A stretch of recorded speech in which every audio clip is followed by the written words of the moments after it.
Dear student, good morning. आपका राजनीति विज्ञान का पहला लेसन चल रहा है। इससे पहले हम 3 वीडियो पढ़ चुके हैं। आज हम पढ़ेंगे महाशक्तियों द्वारा बनाए गए प्रमुख सैनिक संगठन कौन कौन से थे। यानी शीत युद्ध के प्रभाव को बढ़ाने के लिए इन्होंने सैनिक समझौते कौन कौन से किए। शीत युद्ध के प्रभाव को बढ़ावा देने के लिए किए गए प्रमुख सैनिक समझौते, देखो 4 प्रमुख सैनिक समझौते। कितने हैं? 4। नंबर 1 है भाई नाटो, उत्तरी अटलांटिक संधि संगठन। दूसरा है वारसा पैक्ट, वारसा पैक्ट या कह दो वारसा समझौता। तीसरा है सीटो और चौथा है सेंटो। ये 4 प्रमुख सैनिक संगठन हैं जो महाशक्तियों के प्रचार प्रसार को, प्रतिद्वंदता को बढ़ाने के लिए किया गया थे। कई बार प्रश्न पूछा जाता है कि महाशक्तियों द्वारा कौन कौन से प्रमुख सैनिक संगठन बनाए गए। 2 नंबर का प्रश्न आता है। तो यदि 1 नंबर का प्रश्न आए कि महाशक्तियों द्वारा कौन कौन से प्रमुख सैनिक संगठन बनाए गए शीत युद्ध को बढ़ाने के लिए, तो शीत युद्ध के प्रभाव को बढ़ाने के लिए मुख्यतः 4 समझौते हुए थे। 4 सैनिक संगठन बने थे और जिसमें पहला सैनिक संगठन है भाई नाटो, दूसरा है वारसा पैक्ट, सीटो और सेंटो। या तो ऐसा प्रश्न आता है या फिर सीधा आता है नाटो से आप क्या समझते हो, वारसा पैक्ट से आप क्या समझते हो, सीटो और सेंटो से आप क्या समझते हो। मतलब सीधे या तो 2 तरीके से प्रश्न बनते हैं यहाँ पर। तो सबसे पहले हम बात करते हैं भाई नाटो, इसकी बात करेंगे नाटो। इसका सबसे पहले पूरा नाम लिख लो, उत्तरी अटलांटिक संधि संगठन। पहली बात, नाटो का पूरा नाम क्या है? उत्तरी अटलांटिक संधि संगठन। दूसरी बात, स्थापना, नाटो की स्थापना कब हुई? 4 अप्रैल 1949। 4 अप्रैल 1949 को नाटो की स्थापना हुई। यदि स्थापना यहां लिख दो तो आगे नहीं लिखना, आगे लिख दो तो पहले नहीं लिखना। इसके बाद में इसका मुख्यालय, नाटो का मुख्यालय, तो इसका मुख्यालय है भाई ब्रुसेल्स और बेल्जियम, 2 जगह, ब्रुसेल्स कोमा बेल्जियम, बेल्जियम। ये हो गया इसका मुख्यालय। उद्देश्य,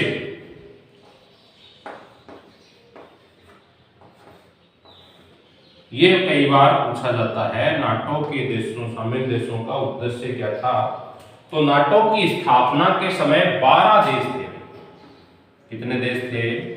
नाटो की स्थापना के समय 12 देश थे और इनका जो मुख्य उद्देश्य था, मुख्य जो आयम था, वो ये था यूरोप में साम्यवाद के प्रचार प्रसार को रोकना।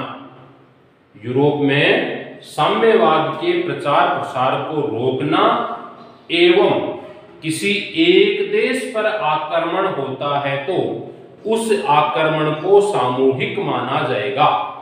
किसी भी एक देश पर आक्रमण हो जाए, 12 देशों में जो भी 12 देश हैं, इन 12 देशों में से किसी एक देश पर आक्रमण हो जाता है तो उस आक्रमण को क्या माना जाएगा?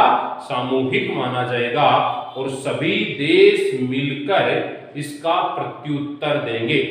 मतलब ये हुआ, जैसे मान लो ये नाटो में शामिल देशों में से किसी एक देश पर यदि कोई आक्रमण कर देता है तो सभी देश मिलकर इस आक्रमण का प्रत्युत्तर देंगे। एक को देने की जरूरत नहीं है, क्योंकि आक्रमण जो है वो क्या माना जाएगा, सामूहिक माना जाएगा, और एक दूसरे की आर्थिक एवं प्रौद्योगिकी क्षेत्र में सहयोग करेंगे, विकास के मामले में सहयोग करेंगे। ये जो 12 देश है ये आपस में मिलकर साझा अर्थव्यवस्था का समायोजन करने का प्रयास करेंगे। ये था नाटो। एक बार दोबारा देख लो नाटो में प्रश्न क्या आता है। मान लो प्रश्न आ जाए 2 नंबर का, नाटो से आप क्या समझते हो, तो सबसे पहले आपको लिखना है नाटो का पूरा अर्थ, उत्तरी अटलांटिक संधि संगठन, फिर लिखना है इसकी स्थापना 4 अप्रैल 1949, फिर लिखना है इसका मुख्यालय ब्रुसेल्स और बेल्जियम, और उद्देश्य में लिखना है भाई स्थापना के समय जो 12 देश थे, इन 12 देशों ने जो मिलकर एक सैनिक संगठन बनाया था जिसका उद्देश्य किसी एक देश पर आक्रमण होता है तो उस आक्रमण को सामूहिक माना जाएगा और सभी मिलकर उस आक्रमण का प्रत्युत्तर देंगे। एक आदमी कोई भी प्रत्युत्तर यानी एक देश को प्रत्युत्तर देने की जरूरत नहीं है। एक प्रश्न और आता है भाई, नाटो किसके द्वारा बनाया गया, तो नाटो अमेरिका के द्वारा बनाया गया एक सैनिक संगठन था।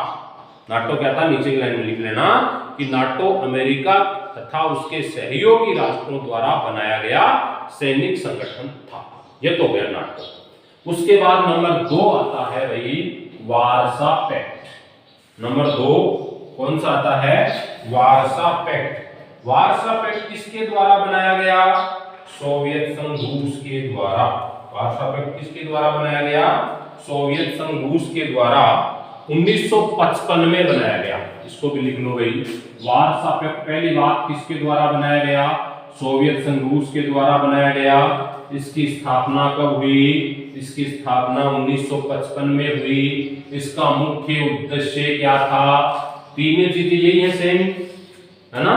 देखो जैसे सबसे पहले वार्सा पैक्ट है तो इसमें तो वार्सा पैक्ट ये पूरा नाम है नहीं।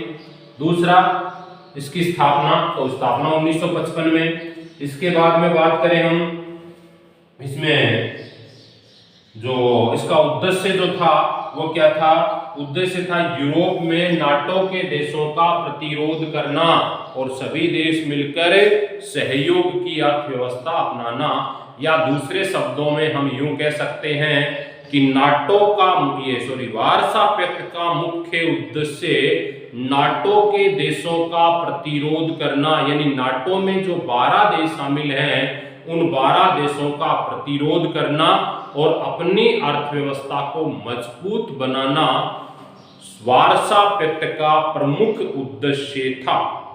वार्सा पैक्ट में कई बार प्रश्न पूछा जाता है 1 नंबर का आगे के कंपटीशन में, वार्सा पैक्ट में कितने सदस्य थे। जैसे इसमें 12 थे और वर्तमान में इसमें नाटो में जो है वो 30 सदस्य हैं। नाटो में हाँ, और वार्सा पैक्ट है वर्तमान में सोवियत संघ विघटन के साथ ही क्या हो गया, विधिवत रूप से समाप्त हो गया, इसलिए वर्तमान का इसका तो कोई लेना देना ही नहीं है।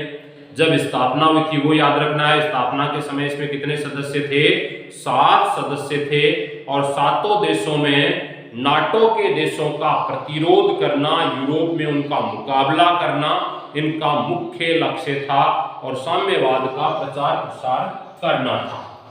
नाटो के देशों में कौन कौन से देश शामिल थे, तो इसमें देखो भाई मुख्य देश सोवियत संघ जिसने बनाया था वो तो होगा ही होगा, पहला सोवियत संघ रूस, नंबर 2 पोलैंड, पूर्वी जर्मनी, चेकोस्लोवाकिया, हंगरी, रोमानिया और बुल्गारिया प्रमुख देश थे। ये कई बार पूछा जाता है कि भाई नाटो में प्रमुख देश कौन कौन से थे, तो नाटो के प्रमुख देश हो गए। अब हम बात करते हैं तीसरा सीएटो। तीसरा जो मुख्य है आपका South East Asian Treaty Organization, दक्षिण पूर्व एशियाई संधि संगठन। ये तीसरा जो है आपका दक्षिण एशियाई क्षेत्रीय दक्षिण पूर्व एशियाई संधि संगठन कौन सा है, नंबर 3 तीसरा सैनिक संगठन। तो तीसरा सैनिक संगठन है, ये भी पूछा जाता है। तीसरा सैनिक संगठन की बात करूं मैं, आपकी किताब में थोड़ा नाम दे रखा है, लेकिन आपको पढ़ना पूरा है। तो इसका पहले बात करूं इसकी पूरा नाम, तो यहां मैं पूरा नाम लिख देता हूं। इसका क्या नाम है भाई? इसका पूरा नाम है दक्षिण पूर्व, यानी दक्षिण और पूर्व के देश, दक्षिण पूर्व क्षेत्रीय, दक्षिण पूर्व एशियाई, दक्षिण पूर्व एशिया संधि संगठन, मतलब एशिया महाद्वीप का ये प्रमुख संगठन था। कौन सा? सीएटो। इसका मुख्य लक्ष्य या उद्देश्य, इसका मुख्य उद्देश्य दक्षिणी पूर्वी एशिया में साम्यवाद के प्रभाव को रोकना। पहला उद्देश्य इसका क्या था? पूछना जाए इसका प्रमुख उद्देश्य क्या था? तो इसका पहला था कि इस इलाके में, कौन से इलाके में? दक्षिण पूर्व एशिया इलाके में साम्यवाद के प्रभाव को, साम्यवाद के प्रभाव को क्या करना? रोकना। प्रश्न आ जाए भाई कि सीएटो का मुख्य उद्देश्य क्या था? तो सीएटो का मुख्य उद्देश्य दक्षिण पूर्व एशिया में साम्यवाद के प्रभाव को रोकना, मुख्य उद्देश्य नंबर 1। ठीक है, नंबर 2, ये तो हो गया आपको एक यहां से। नंबर 2, इसका उद्देश्य था सैन्य बल को बनाए रखना, सैन्य बल को बनाए रखना, मतलब सेना को मजबूत बनाए रखना, कभी भी युद्ध की जरूरत पड़े तो तैयार रहना। क्योंकि साम्यवाद के प्रभाव को रोकने का जब ये प्रयास कर रहे हैं तो कभी भी इनको युद्ध करना पड़ सकता है। इसके प्रभाव को समाप्त करने के लिए इनको सोचना पड़ेगा। ये हो गए नंबर 2। नंबर 3, इसका है सामाजिक एवं आर्थिक मुद्दों में सुधार।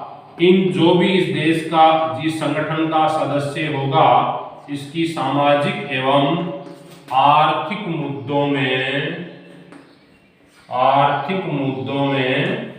सुधार इनका मुख्य लक्ष्य होगा, है ना?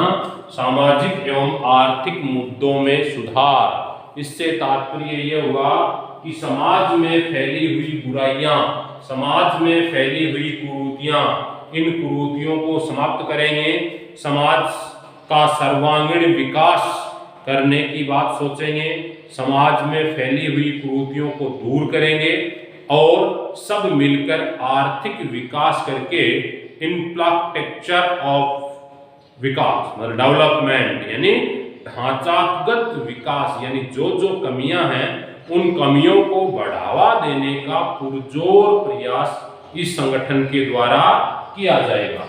ये है नंबर 3। नंबर 4 है सांस्कृतिक एवं संस्कृति शिक्षा एवं श्रम में सफलता।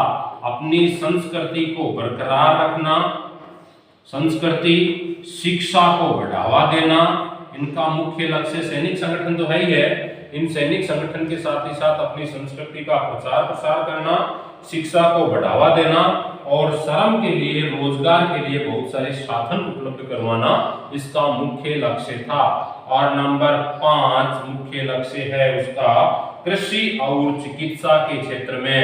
एक तो कृषि के क्षेत्र में, क्योंकि कृषि के क्षेत्र में अनुसंधान किए जाएंगे और चिकित्सा के क्षेत्र में अनुसंधान किया जाएगा। चिकित्सा के क्षेत्र में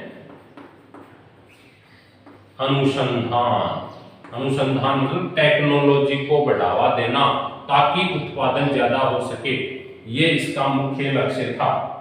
इसकी स्थापना कब हुई? प्रश्न आता है भाई सीएटो की स्थापना कब हुई? तो सीएटो की स्थापना 8 सितंबर 1954 को हुई। स्थापना लिख लो, सीएटो की स्थापना कब हुई? कब हुई?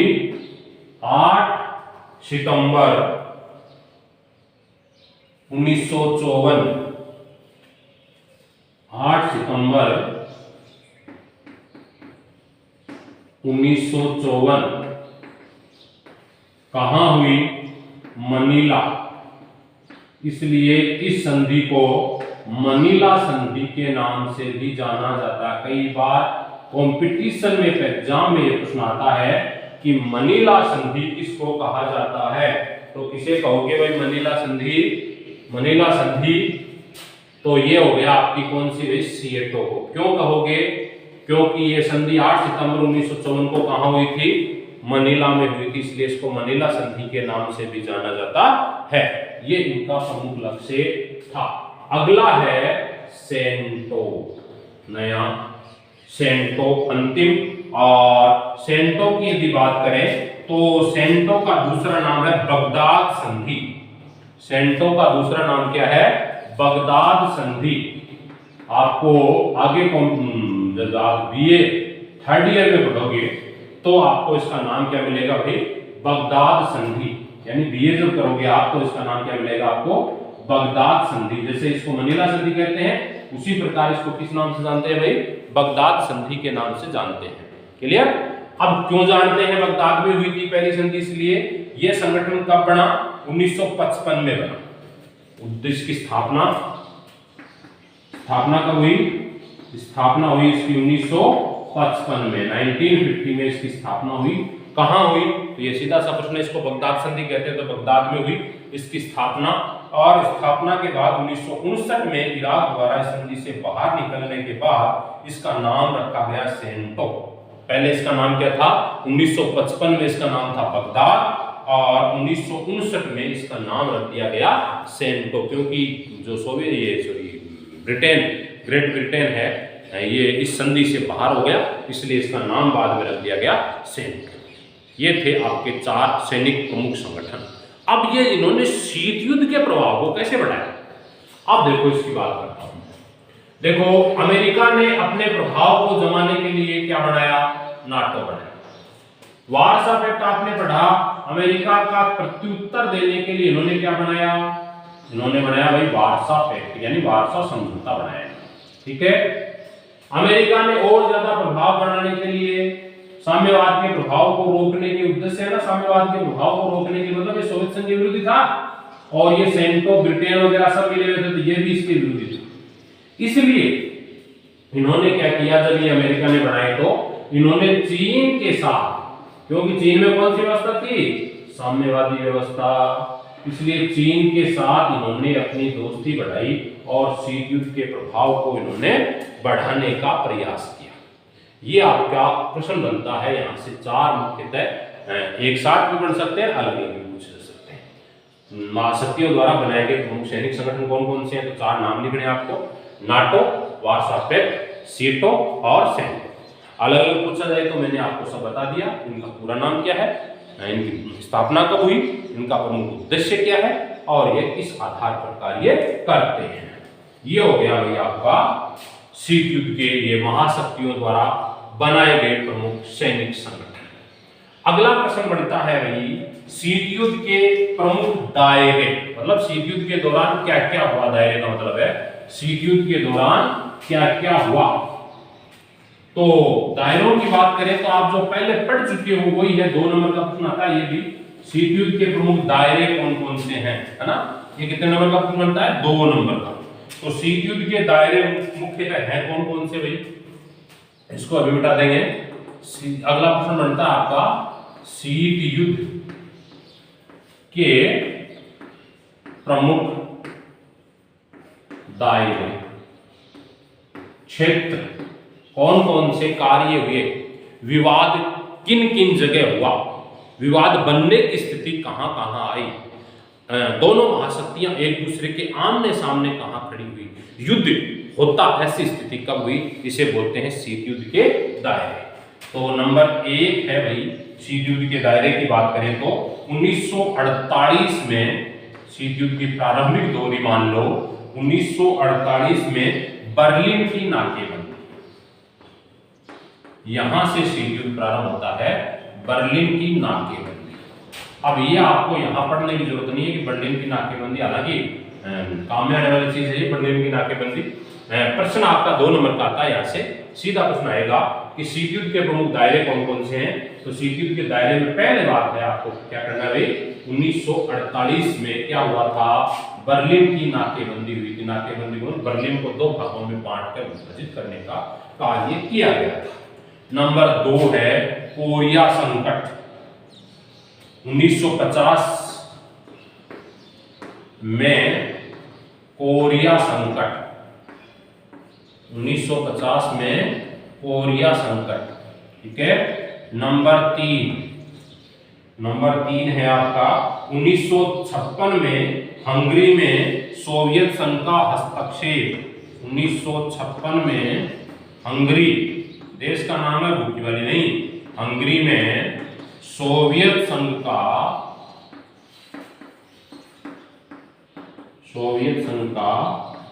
हस्तक्षेप, सोवियत संघ का हस्तक्षेप। नंबर 4 है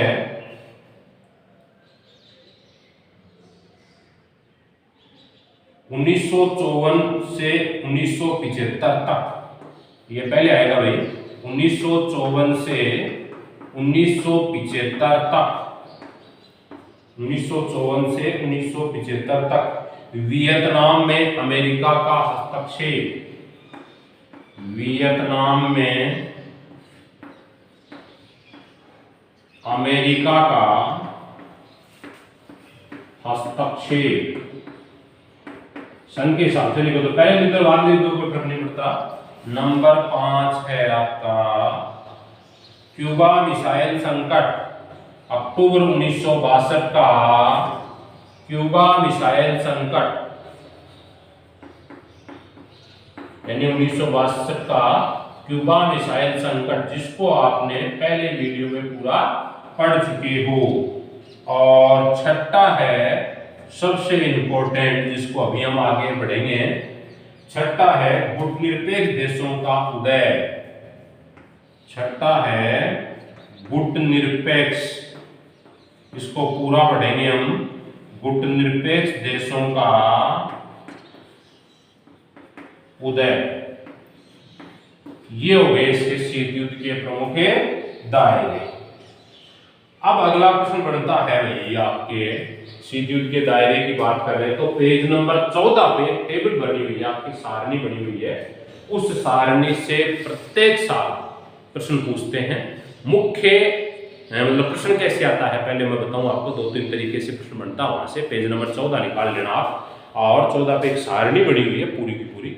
उसमें प्रश्न आता है आपको कि महाशक्तियों द्वारा विश्व को, ये जो आपके परमाणु बम वगैरह हैं या घातक हथियार हैं, इन घातक हथियारों को रोकने के लिए कौन कौन सी संधियां की। यानी ये तो थे सैनिक संगठन पहले बढ़े हो, तो अब है घातक हथियारों को रोकने के लिए इन्होंने कौन कौन सी संधि की। इंडिविजुअल भी आ सकता है, जैसे एनपीटी है, सीटीबीटी है, इसके अलावा आपका स्ट्रेटेजिक फर्स्ट है, सेकंड है, समुद्र को रोकना है, स्थल को रोकना है। ये 4-5 संधियां हैं जो आपके पेज नंबर 14 पे दे रखी है, और इसको आपको उस सारणी से देख के पूरा का पूरा एज इट इज लिखना है और याद करना है, रट लेना है उनको, क्योंकि प्रश्न यहाँ से प्रत्येक साल आता है। तो कौन कौन सी संधियां हैं उनके बारे में हम थोड़ी चर्चा कर लेते हैं। हाँ, ये प्रमुख संधियां हैं 6 प्रकार की, जिनके माध्यम से विश्व को जो घातक हथियार हैं, इन घातक हथियारों से बचाने के लिए जो समझौते किए गए थे, मतलब दोनों देश जो महाशक्तियां हैं ये चाहती थी कि परमाणु युद्ध नहीं हो, क्योंकि यदि परमाणु युद्ध होता है तो पूरा का पूरा विश्व तबाह हो जाएगा। क्योंकि विद्वानों का यह मानना है कि तृतीय विश्व युद्ध के बारे में कहा नहीं जा सकता कि कैसे होगा, लेकिन चौथा विश्व युद्ध है वो किससे होगा, पाषाणों से, पत्थर बचेंगे, बाकी कुछ नहीं बचेंगे, पूरे के पूरे हथियार तबाह हो जाएंगे। क्योंकि पूरे के पूरे विश्व के पास जो महान देश हैं उनके पास वर्तमान में 7 देशों के पास 8 देशों के पास परमाणु परीक्षण है, परमाणु बम है, उसका यदि प्रयोग करेंगे तो पूरी की पूरी सृष्टि है वो नष्ट हो जाएगी। ठीक है, तो हम बात करते हैं एक एक की 1 by 1। ये पहले पढ़ लो कौन कौन सी है। सबसे पहला है एलटीबीटी, सीमित परमाणु परीक्षण संधि। मतलब 1 नंबर का प्रश्न आता है एलटीबीटी का पूरा नाम, आगे कंपटीशन में भी आता है। नंबर 2 है एनपीटी, परमाणु अप्रसार संधि। नंबर 3 है सामरिक अस्त्र परिसीमन वार्ता, जिसे strategic arms limited task site first भी कहते हैं।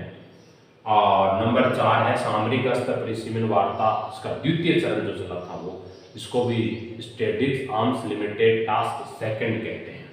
अगला है सामरिक अस्त्र न्यूनीकरण संधि फर्स्ट और सामरिक अस्त्र न्यूनीकरण संधि सेकंड। आपके पेज नंबर 14 पे पूरी एक सारणी बनी हुई है और उसको एज इट इज आपको किताब से देख के लिखना है और लिख के उनको याद करना है, क्योंकि एज इट इज प्रश्न आता है। सीधा प्रश्न आ जाए एनपीटी से आप क्या समझते हो, परमाणु या प्रसार संधि से आप क्या समझते हो, तो आपको पूरा लिखना है।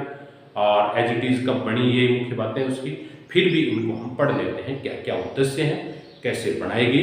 तो सबसे पहले मैं बात करता हूं किसकी भाई, एलटीबीटी की, सीमित परमाणु परीक्षण संधि। एलटीबीटी की स्थापना की बात करें सबसे पहले, एलटीबीटी कब बनी इसकी बात करते हैं।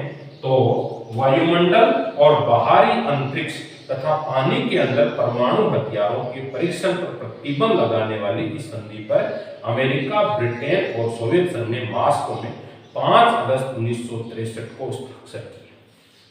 पहला है, मतलब पहली जो संधि है इस पर हस्ताक्षर किन किन ने किए। पहली बात तो एक तो हो गया आपका सोवियत संघ रूस,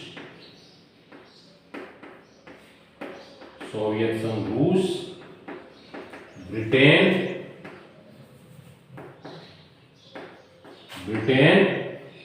और अमेरिका।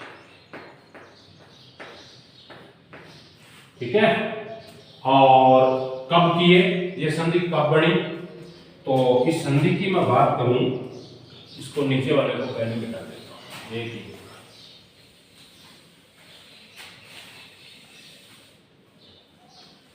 ये संधि कब बनी, तो देखो 5 अगस्त 1963,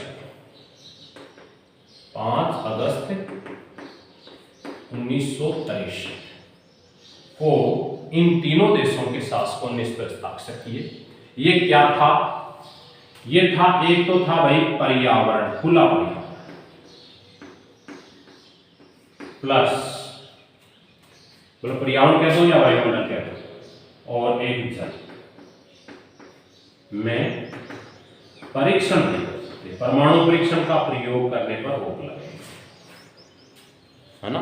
खुले आसमान में आप परीक्षण नहीं कर सकते और समुद्र में आप परीक्षण नहीं कर सकते, क्योंकि समुद्र में परीक्षण करने से समुद्री जो जीव हैं वो मारे जाते हैं। खुले आसमान में इसका प्रभाव बहुत ज्यादा होता है। इसीलिए भारत ने जो परमाणु परीक्षण किया था आपके पोखरण में, पहला परीक्षण 18 जून 1967 को जो परमाणु परीक्षण इंदिरा गांधी द्वारा किया गया था, वो जमीन के अंदर किया गया था। मतलब जमीन के अंदर तो प्रभाव उस क्षेत्र में जो है वहां रहेगा, लेकिन यदि खुले वातावरण में आप परमाणु परीक्षण करते हो तो उसका प्रभाव आसपास के एरिया तक फैलता है, हानिकारक विकिरणों से मानव के स्वास्थ्य पर बुरा प्रभाव पड़ता है। इसलिए मानव के स्वास्थ्य को ध्यान में रखते हुए इन्होंने 5 अगस्त 1963 को सीमित परमाणु परीक्षण संधि पर रोक लगाई और इन्होंने ये कहा, क्या कहा कि भाई वायुमंडल और बाहरी अंतरिक्ष तथा पानी के अंदर परमाणु परीक्षण करने पर प्रतिबंध होगा।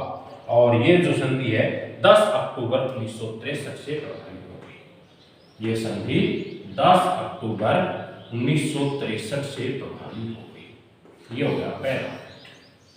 ठीक है, समझ में आ गई मेरी बात। पहला है एलटीबीटी, से पूछा जाता है एलटीबीटी से आप क्या समझते हो, तो एलटीबीटी में पहला इसका पूरा नाम सीमित परमाणु परीक्षण संधि। क्या है ये, पर्यावरण खुला, मतलब खुला पर्यावरण और जल में आप परीक्षण नहीं कर सकते। कब हस्ताक्षर हुए, 5 अगस्त 1963 को सोवियत संघ, रूस, ब्रिटेन और अमेरिका के शासकों ने इस पर हस्ताक्षर किए। और ये कब लागू हुई, 10 अक्टूबर 1963 से यह संधि लागू हो गई। अब हम बात करते हैं दूसरी संधि की, एनपीटी। एनपीटी का पूरा नाम पूछते हैं पहली बात। एनपीटी का पूरा नाम क्या है, परमाणु अप्रसार संधि। एनपीटी का पूरा नाम, नंबर 2 एनपीटी, इसका पूरा नाम परमाणु अप्रसार संधि, परमाणु अप्रसार संधि। यह संधि केवल परमाणु शक्ति संपन्न देशों को एटमी हथियार रखने की अनुमति देती है। एटमी मतलब है परमाणु बम, मतलब यह संधि क्या करती है, जिसके पास परमाणु बम है उसे ही परमाणु बम रखने की अनुमति देती है, और वो किसी दूसरे देश को परमाणु बम नहीं देंगे। अब यह संधि क्या कहती है, यह संधि कहती है कि भाई 1 जनवरी 1967 से पूर्व, यह संधि कहती है 1 जनवरी 1967 से पूर्व जिन देशों ने परमाणु परीक्षण कर लिया वो परमाणु संपन्न राष्ट्र माने जाएंगे। वो क्या माने जाएंगे, परमाणु संपन्न राष्ट्र माने जाएंगे। कौन से परमाणु संपन्न राष्ट्र माने जाएंगे भाई, जिन देशों ने कब से पहले परमाणु परीक्षण किया है, 1 जनवरी 1967 से पूर्व जिन देशों ने परमाणु परीक्षण किया है वो परमाणु संपन्न माने जाएंगे, और इसके बाद जिन्होंने भी परमाणु परीक्षण किया है वो परमाणु संपन्न नहीं माने जाएंगे। परमाणु संपन्न मानने की पहली शर्त क्या है, 1 जनवरी 1967 से पहले जिन्होंने परमाणु परीक्षण किया है वो परमाणु संपन्न राष्ट्र माने जाएंगे।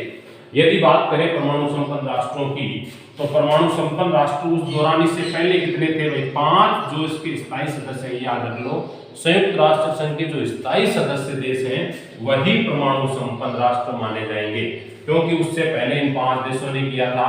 अमेरिका ने कर लिया था द्वितीय विश्व युद्ध से पहले ही, तो अमेरिका हो गया। सोवियत संघ रूस ने हाथों उसके बाद किया, तो सोवियत संघ रूस हो गया। फ्रांस ने कर लिया तो फ्रांस हो गया। ब्रिटेन ने कर लिया तो एक ब्रिटेन हो गया, और एक चीन। ये परमाणु संपन्न राष्ट्र माने जाएंगे इस संधि के अनुसार। ठीक है, भारत ने इस संधि पर हस्ताक्षर करने से मना कर दिया, क्योंकि इन्होंने कहा कि यह भेदभावपूर्ण संधि है, क्योंकि भारत ने तो बाद में परमाणु परीक्षण किया था ना, तो ये भेदभावपूर्ण संधि माना इन्होंने। और ये 1972 में भारत ने 74 में भारत में परमाणु परीक्षण किया था, तो इससे पहले इसको परमाणु परीक्षण नहीं किया, इसलिए भारत परमाणु बम नहीं रख सकता, इसलिए भारत ने इस पर हस्ताक्षर नहीं किया। 1997 में इसको CTBT और एक जगह कर दिया गया, और इस पर इसको अनिश्चित काल के लिए बढ़ा दिया गया। ठीक है, ये है भाई दूसरी संधि। नंबर 3, तीसरी संधि है सामरिक अस्त्र परिसीमन वार्ता फर्स्ट। ये सामरिक अस्त्र परिसीमन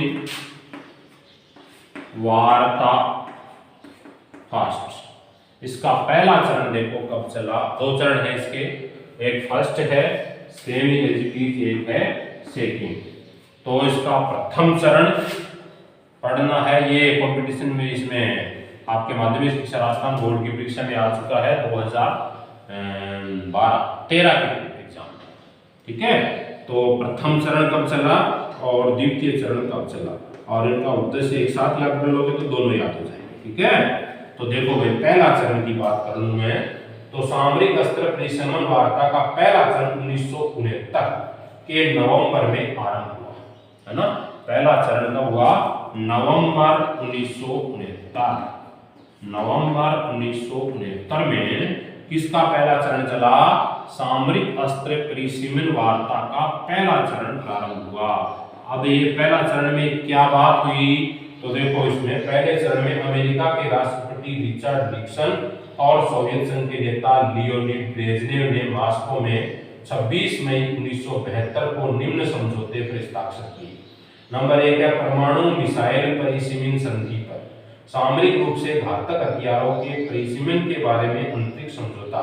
यह समझौता 3 अक्टूबर 1972 से प्रभावी हो गया। पहला चरण 69 में प्रारंभ हुआ, और 1972 में चीन के सोवियत संघ रूस के राष्ट्रपति और चीन इसके अमेरिका के राष्ट्रपतियों ने दो प्रकार के समझौते किए।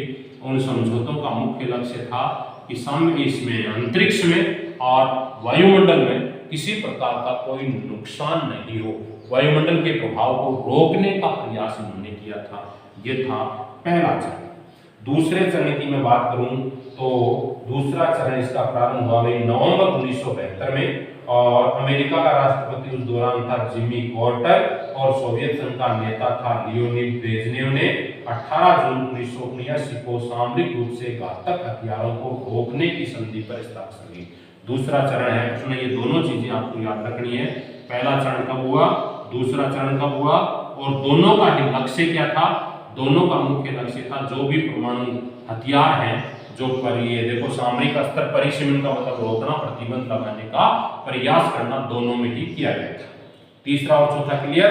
अगला है पांचवा और छठा, दोनों एक ही हैं, केवल पहला चरण और द्वितीय चरण की बात है दोनों में। तो सामरिक स्तर न्यूनीकरण संधि, अमेरिकी राष्ट्रपति जॉर्ज बुश और सोवियत संघ के राष्ट्रपति मिखाइल गोर्बाचेव ने जुलाई 1991 को आपको सामरिक रूप से घातक हथियारों को रोकने और उनकी कमी लाने के लिए किया गया समझौता था। ये यहाँ पर भी ये प्रश्न बनता है, इसकी स्थापना मतलब ये समझौता कब हुआ, तो 31 जुलाई 1991। ये समझौता हुआ भाई 31 जुलाई 1991। किन किन के मध्य हुआ, एक तो हुआ आपका राष्ट्रपति यहाँ का अमेरिकी राष्ट्रपति तो था जॉर्ज बुश और सोवियत संघ का मिखाइल गोर्बाचेव, इनके मध्य एक समझौता हुआ। और समझौते के तहत क्या शर्तें रखी गई, समझौते के तहत जो भी घातक हथियार हैं उन घातक हथियारों को प्रतिबंधित करने का मुख्य कार्य किया गया, घातक हथियारों को रोकने का मुख्य कार्य किया गया। ये थे आपके प्रमुख, मतलब विश्व में जो घातक हथियार हैं उन घातक हथियारों को रोकने के किए गए सार्थक प्रयास कब कब किए गए। इसके बाद हम शीत युद्ध के प्रभाव को कम करने में गुटनिरपेक्षता की क्या भूमिका है, एक तो बचा है ये टॉपिक आपका, मतलब अब इस लेसन के 3 टॉपिक और बचे हैं। पहला बचा है आपका गुटनिरपेक्ष, ये शीत युद्ध के प्रभाव को कम करने में गुटनिरपेक्षता की भूमिका। दूसरा बचा है नव अंतरराष्ट्रीय आर्थिक व्यवस्था, और तीसरा आपका टॉपिक बचा है भारत और शीत युद्ध। 3 टॉपिक और बचे हैं जो अगले वीडियो में आपके कंप्लीट हो जाएंगे। आज इतना ही काफी। Okay, good bye.